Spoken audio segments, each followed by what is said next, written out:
He runs the bank across the street. He's listed in Who's Who. He drives a great big Cadillac and owns a Lincoln too. One day I asked him for a pet, and he bought me a horse. Then for my horse he bought a barn, and a saddle too, of course. And so it went. Each boy in turn told about his life. My little friend heard every word that cut him like a knife. Then all too soon the teacher looked at him and called his name. He slowly walked before the class and hung his head in shame.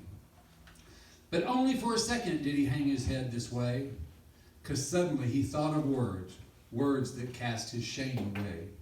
This little boy, so proud and brave, cared not for sympathy, but he forced to speak. He spoke each word with deep sincerity.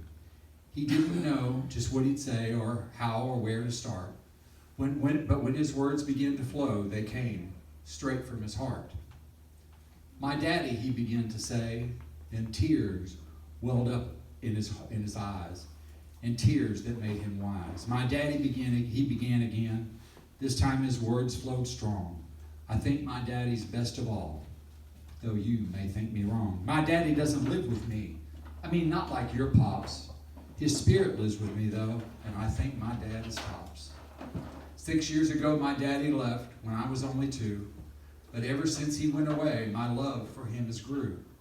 Me and my mommy live alone without new cars and such, and Grandpa buys us things we need, but we don't ask for much. My mommy tells me all about my daddy and things he'd do if he was here at home with me, like your dads are with you. And my mom says he'd teach me how to hunt and how to fish. She says he'd always do his best to grant my every wish. She told me all about the time when I had just been born, when Daddy rocked me many nights, yet went to work the next morn. She's also told me all about when Daddy went away, and told me Daddy's really good no matter what they say. Now here my little friend stood brave and tall, and though his knees felt weak, he held his head high and spoke in a voice quite soft and meek. You see, my daddy broke the law, and he was sent away.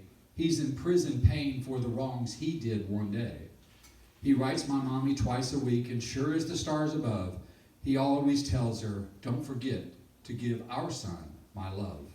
So every night down on my knees before I hit the sack, I fold my hands and pray to God, please bring my daddy back. Big tears roll down his face now, and the teacher took his hand. She praised this lad who bravely sought for all to understand. Of course, when all had told his tale, the rich man won the vote.